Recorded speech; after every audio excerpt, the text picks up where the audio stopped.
دومره نسوار به دې خولې ته یې ویشتل ولکه دا پلانکې لور به دې رانیکړي زما دې خولې ته بیا تر ټولو زیات دا پوټخې نه دي دا به دا خپل زوی راټینګ کړي دې غوږ نه مړه کېږمه زویه به زما د لمسي ته واده وکړه په مخه دې ښه الله دې وبخښه هغه کور کې چې ما کله تحقیق وکړه په 11 نکاحګانو کې 14 نکاحونه د خویندو د ورونو شوي پټکی په سر و پلار په ځمکه پټکی وي زه خو تباه شوم هلته خو د مخکې نه تباه یو معلومات درته نه اوس دې په سر راغی دغه مور دې بچي ته مخکې نه بې اعتماده ده نو چې کور ته ښځه راغله دغې وخت کې دې هلک ته تر ټولو زیات اعتماد په خپلې ښځې دی نو که دی ورته چې پلار دې ظالم دی دی وی لبیک که وایي چې مور دې ظالمه ده دی وی لبیک که وایي چې جدا کېږو وی لبیک ته اوس ځوان ته چې وایي چې بچیه جهاد چې کله کوې نو که چېرته د دو کافرو نه در باندې زیات شه میدان جنګ کې نو وتښته دا اوس صحیح مسله ده الحمد لله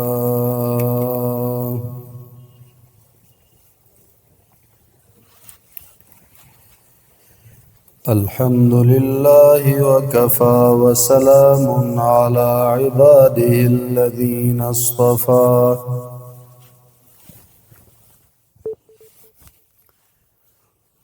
خصوصا على سيد الورى محمد وعلى آله وأصحابه الأتقياء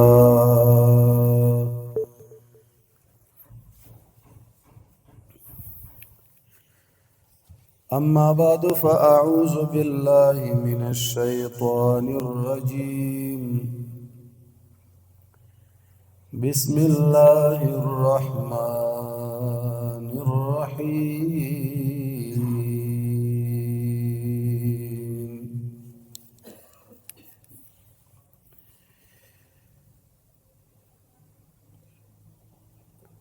قال الله تبارك وتعالى في كلامه المجيد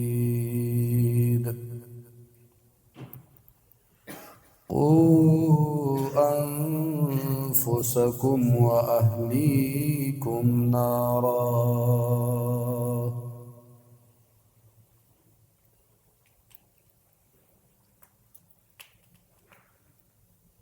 إن الله وملائكته يصلون على النبي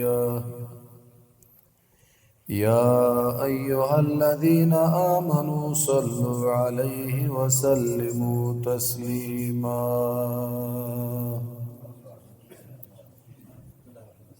اللهم صل على سيدنا ومولانا محمد وعلى آل سيدنا ومولانا محمد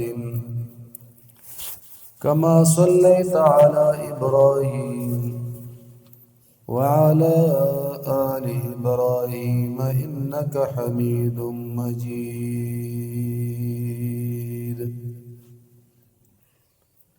زماد اسلام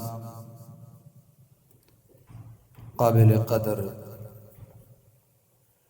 واجب الاحترام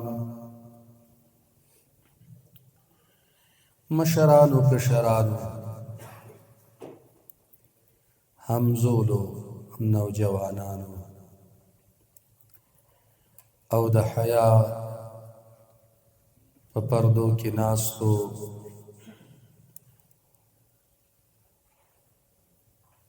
خويندو میندو الله جل جلاله مو سره زما د کامل ایمان برخه نصیب کا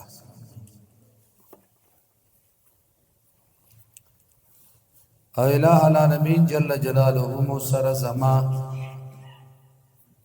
فصادر شو گناهونو د عفی قلم را کاغا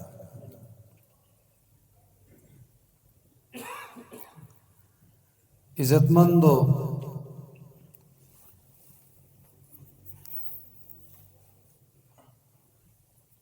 الله جل جلاله انسان چې دنیا ته راولېږه نو دې سره سره الله تعالی یو جوړ کړی نظام هم را لېږلی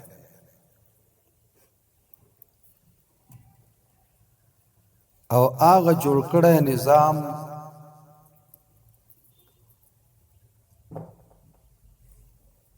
هیڅ یو انسان د په هغې کې د تبدیلۍ او د بدلولو اجازه نشته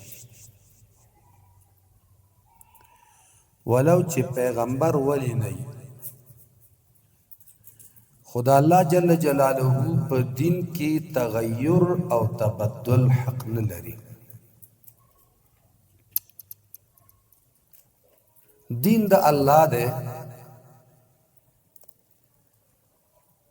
پیغمبران علیهم السلام د هغې شارحین دی شرح کوي او بیا موږ تاسو ته شارعین دی بیان راته کوي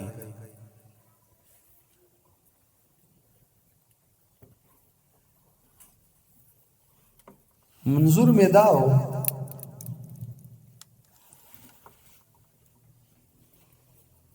دغه دین چې الله تعالی راولېږه دغه قانون نو دا قانون خو هر چاته یاد نه دی د دې قانون د تشریع د پاره او د دې قانون د بیانولو د پاره الله پیغمبران راولېږل علیهم السلام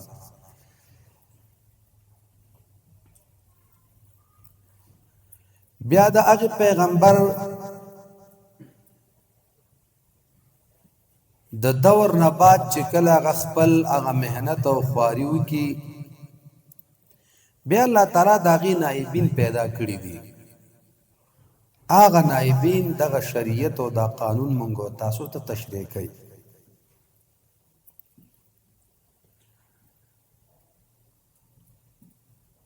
نو دا زمونږ ستاسو عقیده ده چې د پیغمبر علیه السلام نه بعد بل نبی راتلو والا نشته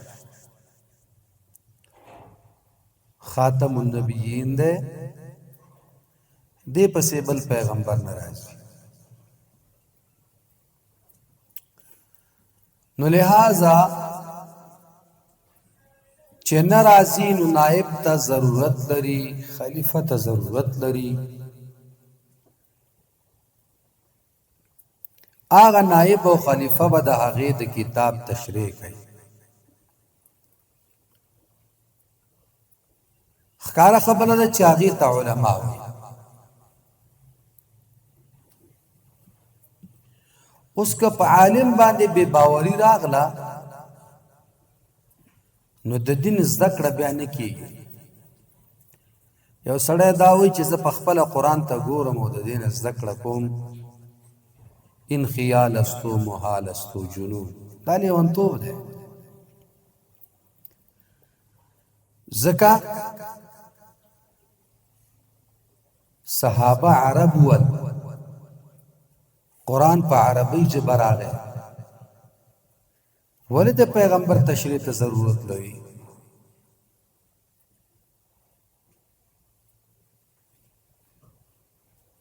که عربي پورې شو خو ټول عرب په عربي پوهېدل او زموستانه پې ښه پوهېدل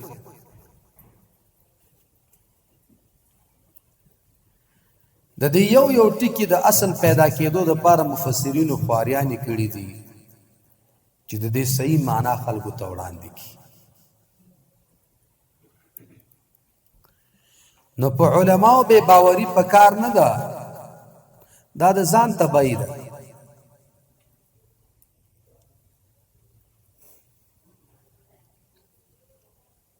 نو راځو دې خبرې ته چې د علماو مسئولیت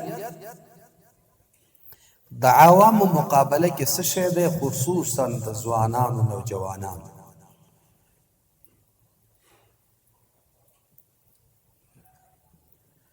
ځوانه طبقه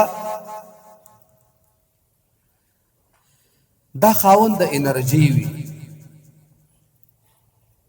کله چې تا ځوانه طبقه درسته کړله نو راتلونکي زمانہ او راتلونکي وخت درست کړ که ځوان دې ګمراه پرېښود که ته سلم ځان نیک کې خو راتلونکي زمانې سره دې جفا وکړه هغه زمانه دې تباه و برباده کړه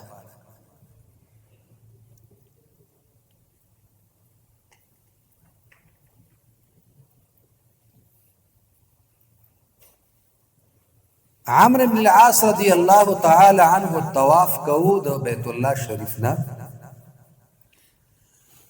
بیت الله شریف سره خوا کې خوا حلقه لګېدلې ده د درس و تدریس. اوس هم دا صورتحال هلته حرم شریف کې چې وګوري د ستنې خوا کې یو عالم به ناستې بیان به کوي، بل ستنې خوا کې بل عالم ناستې بیان کوي. او بیا د دغې امامانو د حرم د دې بیا دا کم د درس دپاره حلقې چې وي نو بیا دننه طواف کې مطاف کې جوړېږي.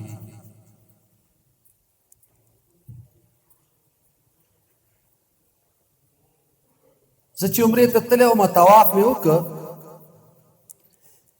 د باب عبدالعزیز سره دې خواته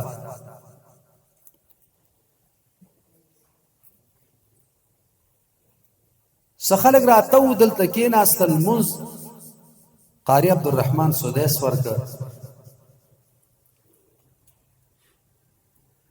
لمونځ چې کله وشو د هغه نه بعد بیا خو هر سړی خپل کار کوي، څوک نوافل کوي او څوک طوافونه کوي. کله چې باقي لمونځ هم تمام که یو حلقه لګېدلې ولاړم مال زه به هم کښېنم چې څه وایي څه زده کړه به وکړو. نو چې حلقې ته ورنږدې شوم ګورم چې عبدالرحمن سدیس مخې ته کتاب ایښی دی او درس کوي.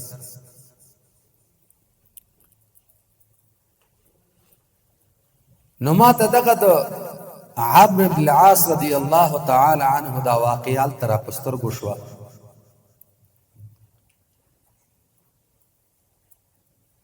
دغسې یو حلقه وه په هغې کې درسونه کېدل، خو طبعا کم ماشوم راغلی دی یا یو نفر را نوتی دی ملګرو منع کړی چې مه راځه دلته خوښه درس کېږي. عمرو بن العاص صاحب چې کله طواف وکړ راغی، دا کم مدرس چې دی تدریس چې کوي ده ته وایي ماشومان د مسجد نه مه منع کوئ، ځوانان د خپلو مجالسو نه مه پاسوئ. دا اوس وخت کې ماشومان دي خو د راتلونکي قومونو دپاره مشران دي. او بیا وایي موږ هم یو وخت کې ماشومان وو خو موږ اوس ته د خپل قوم دپاره رهبران یو.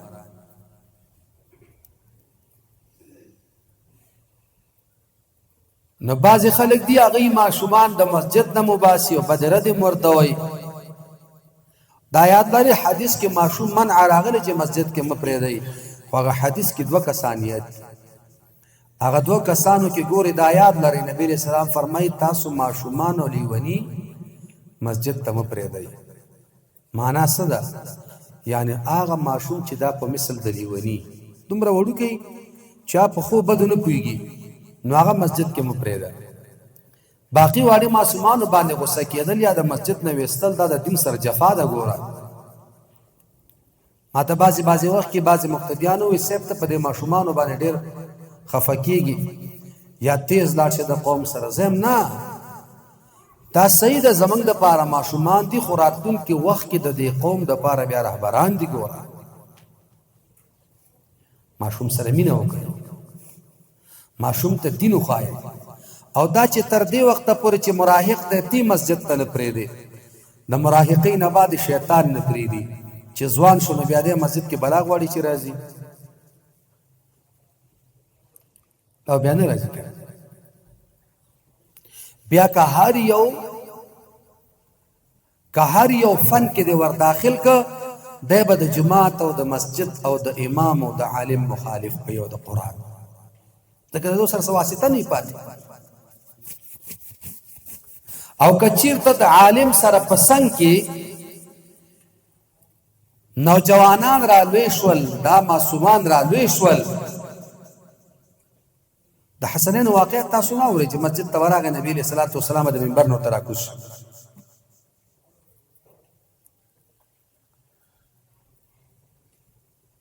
دا بعضې ادارجاتو کې چې زه ګورم دا ځوانان د مولوي صاحبانو سره ډېر چوړ نه وي. زه ځوانان نه ملامته کوم، زه دا مولوي صاحبان ملامته کوم ولې دوی هغه محبت نه دی ورکړی چې ځوان پوه شي چې د دې مولوي صاحب د علم نه زه انرژي اخیستلی شم. مولوي صاحب خو همیشه ورو د مرچکو په سټه سوري چا ورته یوه خبره نه کړې ورک شه کافره پاسه، چاته وایي پاسه مرتده پاسه، چاته وایي ورک شه زندیقه، چاته وایي ته د مونځ نه خبر نه یې، چاته وایي دین نه خبر نه یې. خو هلکه خبرې که که نه د عالم په صفت پر ستا مسؤلیت نه دی. زه وایم چې عالم باید داسې اخلاق ولري چې د ځوانانو په مجلس کې ځان ځوان وبولي، چې دی د ځوان هغه اعتماد لاسته راوړي، چې سبا ته دا ځوان دیني مسئله کې پوښتنه کوي یا دنیایي کارونو کې مشوره غواړي چې دی ګوره کمې محسوس نه کړي.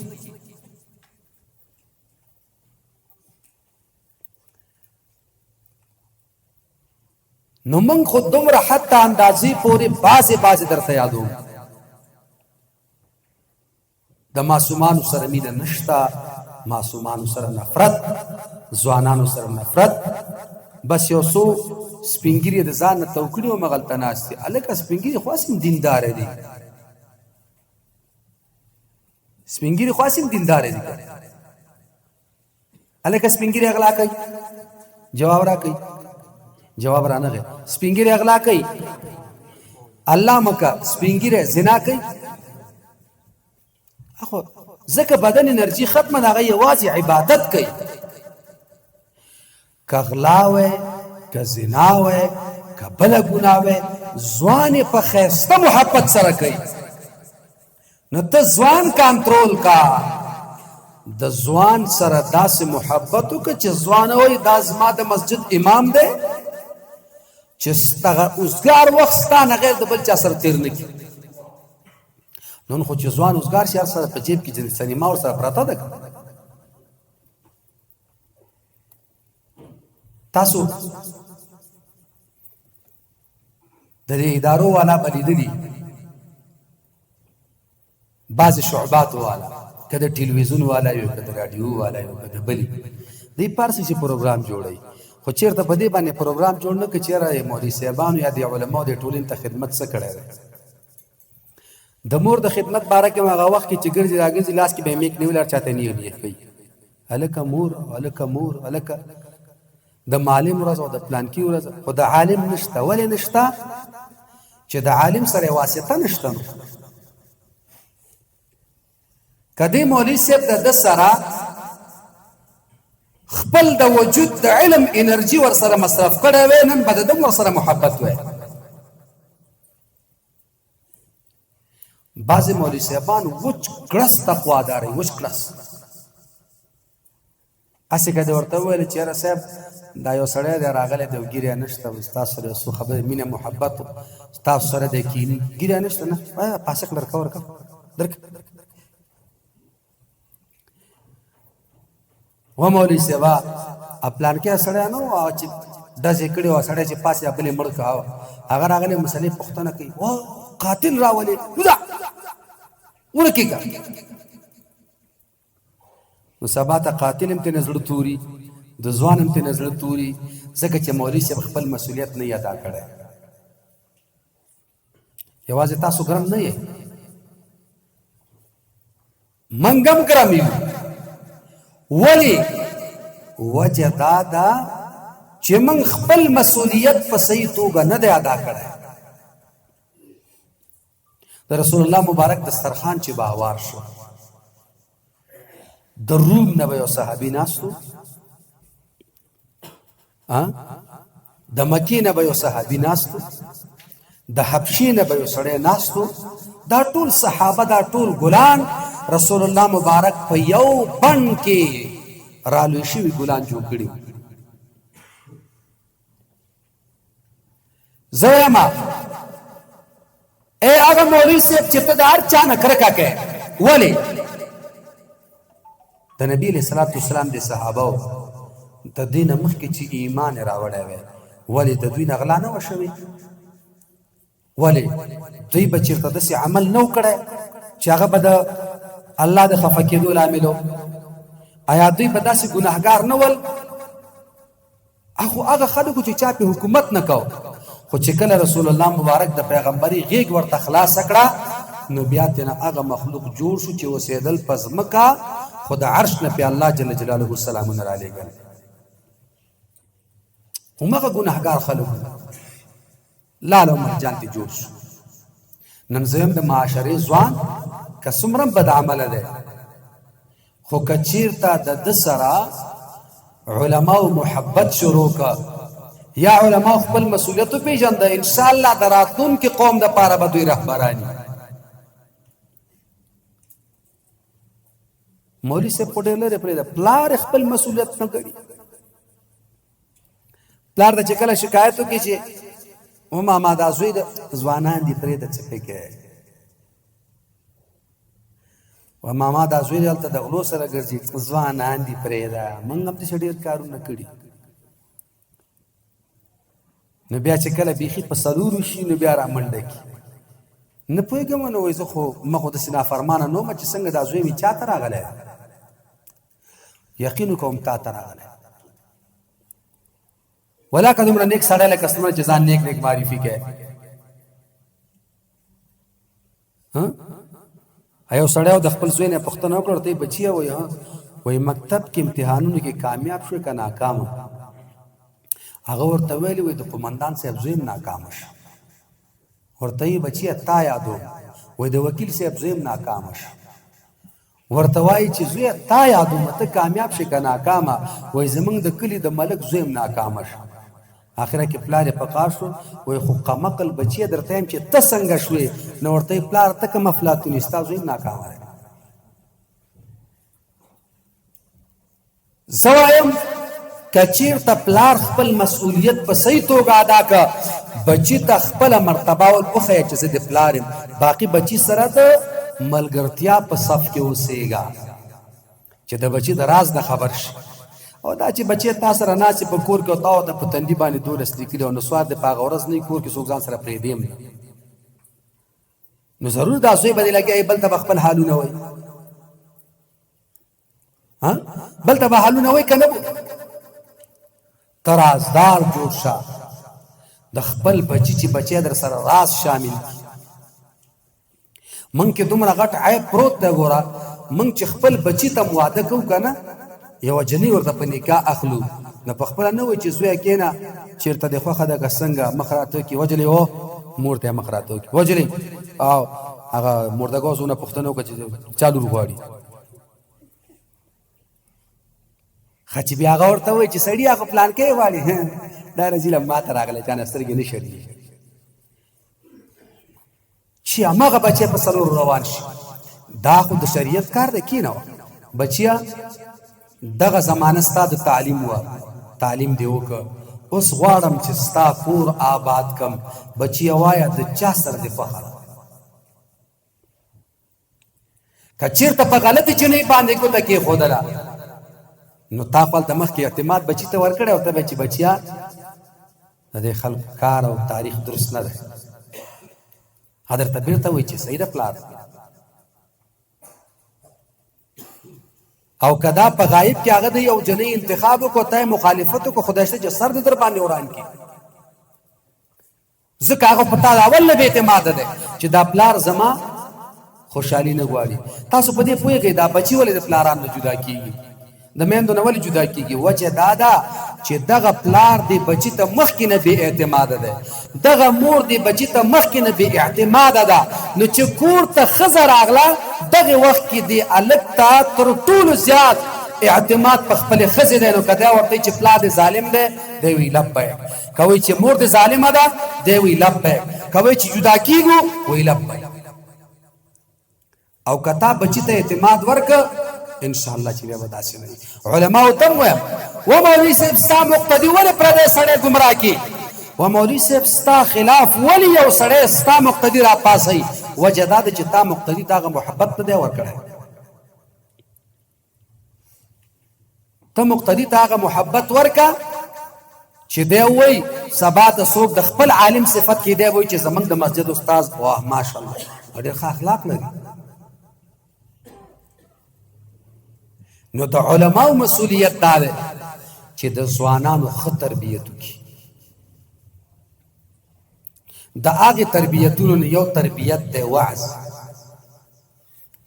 عالم د الله حضور کې ځان ته هغه مسئله د خپل نوجوانانو خپل مقتدیانو ته بیانوي، کومه مسئله چې د شریعت د طرف نه حقه ښودلی شوې او سچ او درسته. تاسو به وایئ چې مسله خو د دین ټول مسایل درست دي، صحیح ده، خو چونکې ابتدا کې حکم یو قسم و وروسته بل قسم دی. ته اوس ځوان ته چې وایې چې بچیه جهاد چې کله کوې نو که چېرته د دو کافرو نه در باندې زیات شه میدان جنګ کې نو وتښته، دا اوس صحیح مسله ده. او که ورته وایې چې نه د لسو کافرو سره به جنګېږي، دا ابتدا د اسلام کې دا مسله وه. نو صحیح ده که لاسې پې بري خو لس واړو سره به وجنګېږي، او چې لاسې پې بر نه او تا سره یوازې صاحبه لاس کې لرګی وي او هغه سره په لاس کې چې کوم دی کرشنکوب وي او تا ته وایي چې لاسونه به تښتې نو ایمان دې کلک کړه، خو دا غلطه ده. امام مالک صاحب ته سړي ویل جهاد ته ځم، وایي اسلحه لرې؟ وایي نه په الله مې توکل دی. امام مالک صاحب ورته وایي زر ده چې دغه توکل به ستا سر وخوري. ته چې ځې میدان ته ته خو به څه لرې که نه، میدان جنگ کې به ته څه لرې، ځکه دنیا په وسایلو ده او په اسبابو ده. الدنیا بالوسائل لا بالفضائل. په والله که دې نوجوانانو ته دې مشرانو دا خبره په تسلۍ سره وکړه چې بچیه دا ګناه ده، بچیه دا د ګناه لاره ده، په والله پلاره ته به خبر هم نه او دې بچو به ستا خوشحالي لټولي. که دغې پلاران دې بچو ته وویل چې و بچو زمونږ اسلام کې دا دي چې غلطو خلکو سره به نه کښېنه، بچې غلطو خلکو سره مه کښېنه ښه. او ماسخوتن یو ماسخوتن بل ماسخوتن دې پوښتنه کوي، بچی سره فکر پیدا کېږي چې ورا پلار مې مانه زما د ملګرو پوښتنه کوي، نو دی به ځان ته نیکان ملګري ګوري. کله چې واده خادي وي ته به خبر هم نه یې، هماغه نیکانو ملګرو به ورته د میلاد او د نعتخوانۍ او د تقاریرو سلسله په واده کې جوړ کړي. او چې کله ستا او د بچي ترمنځ اختلاف دی نو بچی خو به دې خامخا ستا خلاف بیا چلیږي، نو زی هغه چا سره به لاس وړاندې کوي چې کم خلک تا خفه کوي. د بچو تربیت صحیح وکړئ. بچو سره د پلارولۍ سره سره دی پلارې خو د دوستانې لاس ورکوي. د بچی رازونه په زړه کې واخلئ، داسې محبت ورکړي چې د هغې د زړه رازونه په خوله باندې تاسو ته ښکاره شي. د بچو سره داسې محبت کوئ، د بچو سره داسې مینه کوئ. نن منګه خدمت د بچو د سره نه کوو، مګر مسؤلیتونه ماته ډېر زیات ورکړي. صلاحیت ماته نه دی ورکړی، مسؤلیت هم ورکړی. که کور کې بچی په کار شو نو ټول نه مخکې به پلار پرې رامنډه کړي، زه بادشاه یم، ستا څه کار دی، ورک شه وځه. د هغې بېچاره غرور د نور ورونو مخکې مات شي، سبا ته دغه ورونه هم د تابعداري نه کوي. او که چېرته تا د خپل مشر بچي تربیت صحیح کړی نورو ته دې وویلې چې بچو دا ستاسو مشر دی، زه چې کله نه یم دی چې څه وایي حقه کوئ. او خپل د مشر بچي ته وایي چې بچی کله چې یو عمل په کور کې کېږي چې زه ګوره جریان کې وسم، نو دواړه دې مسؤل کړئ. په خپله به لګیایي خدمت به کوي د کور. خو نن منګه بچو سره د سره هغه خدمت کړی نه دی، او چې کله واده ورته کوو یا جنۍ ورته ګورو نو بچی ته خبر هم نه وي. بچی مکتب ته تللی چې بېرته راشي څنګه چل دی خبر نه وي، نه پلار خو دې درته کوژدنه وکړه. څوک د کومې جلۍ سره؟ هغه د زمونږ د کلي نه په 14 کیلومتره کې چې لرې زمونږ 25 کیلومتره لرې خپلوان راځي د هغې سره خپل ولي درته وکړه.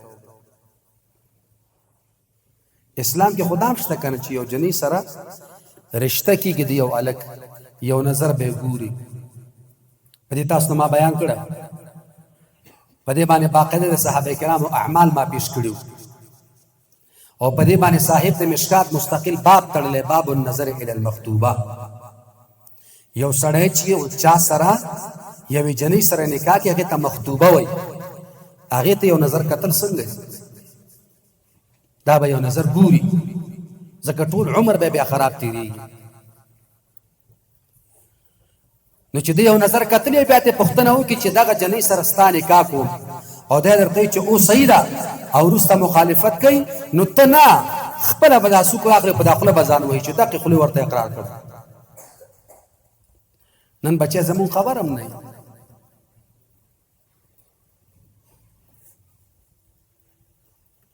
تاسو ته زه یو خبره کوم په ایمان یې ووایئ.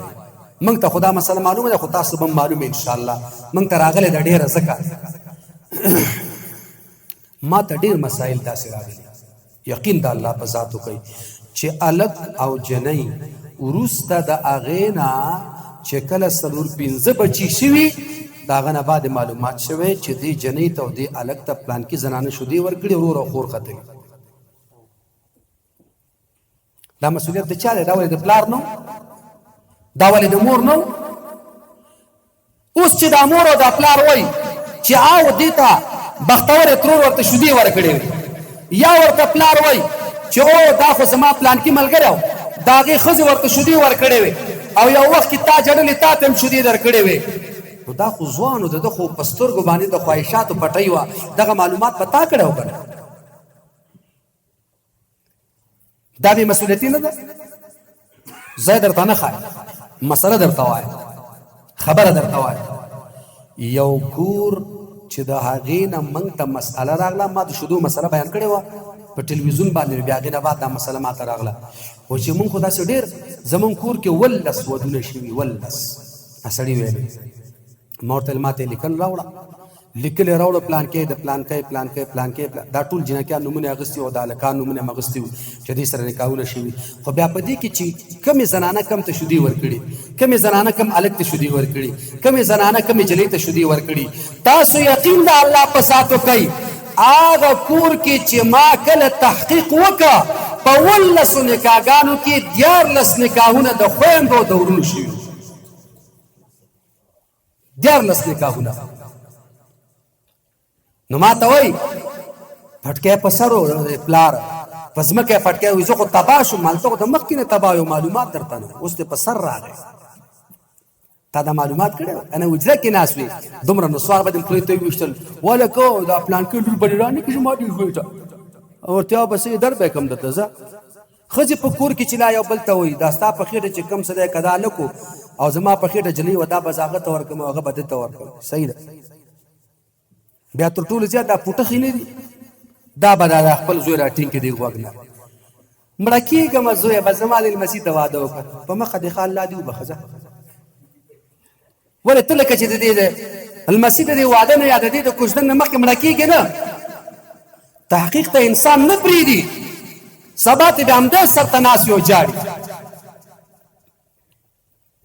نو هغه ویل چې کېږي بس ما یې اوس دا ستا په سر دی، زه خو وشرمېدم دا به څه کوم. بیا مرته لاره برابره کړه چې دې جنۍ د دغې هلک سره نکاح کېږي، دی به نکاح خپلو کې هغه نکاحونه مرته برابر کړه. خو ما ورته چې اوس به دې کور کې نه اوسېږي، ځکه که په دې کور کې دې پاتې کړه د زنا اډه به خلاصه کړي. اوس دې هر یو هلک ته جدا جدا کور نیسه چې بس په عمر د یو بل په کور ور دننه کېږي نه، ځکه د هغې زنانه د ده سره د سترګو پردش کېدلې ده، د دې زنانه د هغه سره او اوس تازي یو بل ته طبعا هغې ته بیا زنا عامه ښکاره کېږي. دا بې مسؤلیتي د پلار ده، دا بې مسؤلیتي د مور ده، دا بې مسؤلیتي د دغې خپلوانو ده. لږ مالداره سړی وګوري خپله لور په دې کور کې چوکه کوي،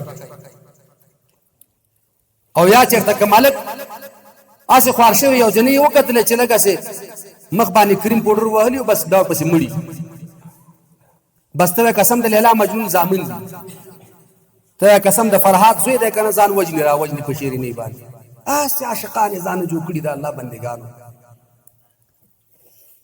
یقینو کوي دا زمونږ مسؤلیت من ادا کړی نه دی. ورونه کمالي صاحب چېرته سخته مسله وکړه یا یې وویله چې نسوار بند، نسواري سړی ته برک برک ګوري بس ستا خوښ شو. که ویې ویله چې چرس بند ناروا دي، چرسي وي ته به ستا پوټه کې وباسي صبر وکړه. که چېرته ویل چې غلا بند، غل وایي چې خدای د غرب نه نور مسلې نشته. نه دا مسؤلیت که مولوي صاحب ادا کړی وی چې حلال او حرام ته حرام ویلی وی، نن بعد د مولوي صاحب په دې ګناه کې حصه نه وه. دا بې مسؤلیتي ده. باید موږ تاسو دا مسؤلیت په غاړه واخلو.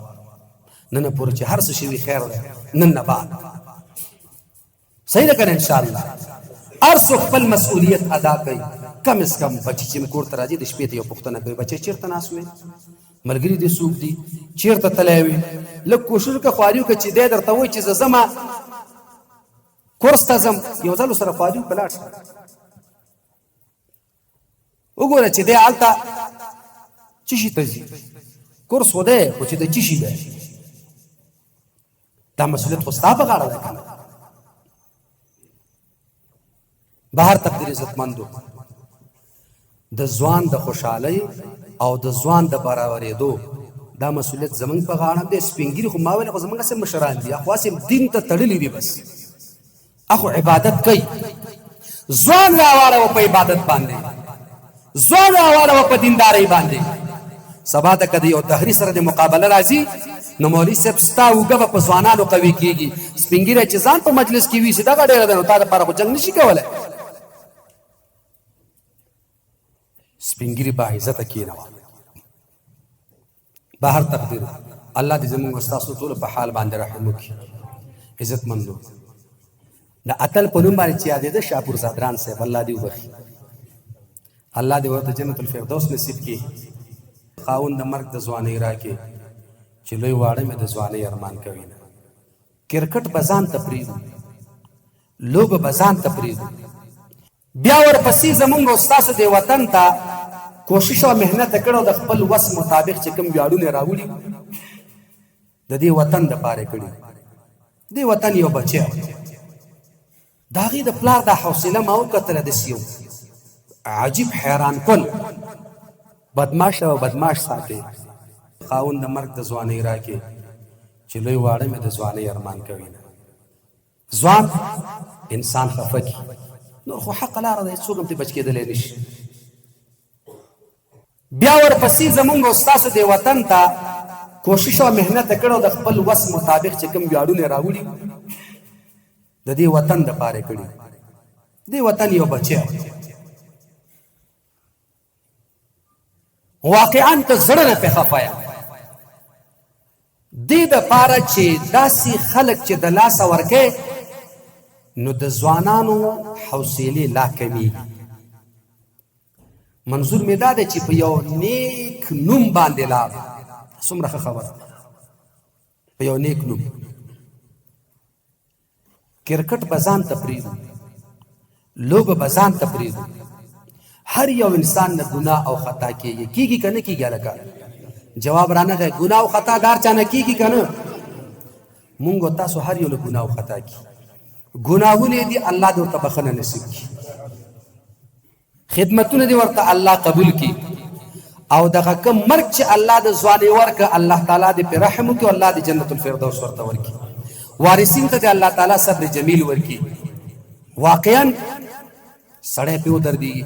ما نه یو ځل چا پوښتنه وکړه و چې ته وطن سره څومره مینه لرې؟ ما ورته ویل په والله چې د وطن یو حیوان مړه کېږي زه پې هم خفه کېږم.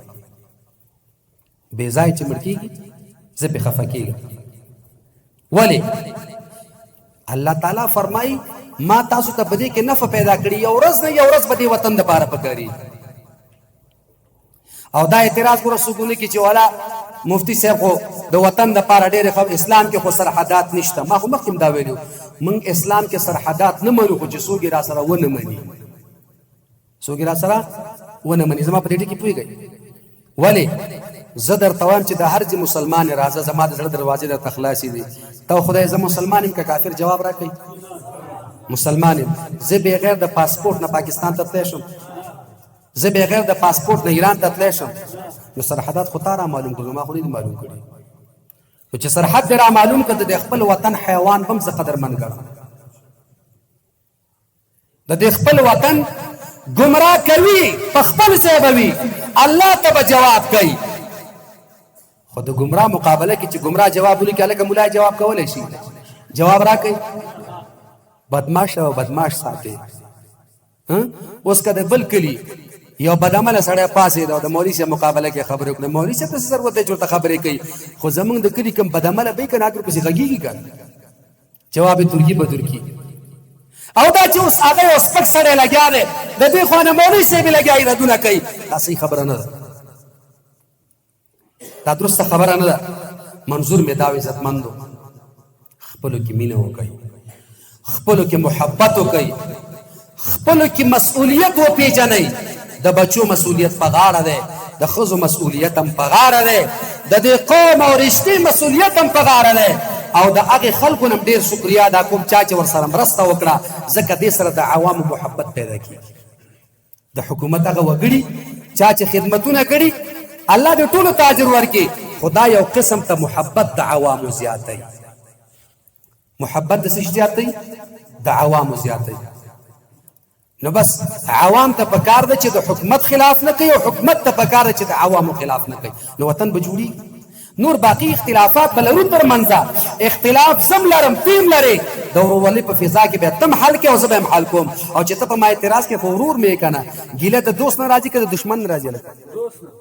ګیله خلک دوست نه کوي. عزتمندو ګورئ، ما یو خبره مې وکتله، ډېر پرې ومدردېدم، خفه هم شوم. دا زمونږ ستاسو د دې کړېدلي او ځورېدلي ولس د اتل په نوم باندې چې یادېده شاپور صدران صاحب، الله دې وبخي، الله دې ورته جنت الفردوس نصیب کړي. د هغې د پلار دا حوصله ما وکتله، داسې یو عجیب حیران کن چې داسې یو بچي په وفات باندې داسې د حوصلې نه ټکې خبرې کوي. دا یو میسج دی مونږ تاسو ته، دا مونږ په طور د الزامي پیش کوو. الزامي دا مطلب چې دا بعضې سپین ږیري چې د دې بچي وفات چې دی څومره چیغې وهي، څومره بدې ردې وهي، هغه طرف ته سوچ وکړئ. د خپل دور دا خلک وګورئ، صحابه بني آدم خو ډېر لوی خلک دي، تابعین خو ډېر لوی خلک دي. زمونږ او ستاسو د دې وطن یو اتل وو، او واقعا چې په تګ باندې ډېر خلک خفه دي. مسلمان چې مسلماني که نه، د مسلمانۍ په صفت باندې دا به پې خفه وي، ځکه یو خو عمر د ځوانۍ، نو دوست نه خلک ګیله کوي، د دشمن نه خلک نه کوي. بهر تقدیر مونږ او تاسو ټول چې اوسېږو دوستان یو، الله مو دې دا دوستي تر همیشه پورې قایم او دایم ولري. خداوند کریم زمونږ د ټول نه راضي شي. ربنا تقبل منا انك انت السميع العليم وتب علينا يا مولانا انك انت التواب الرحيم.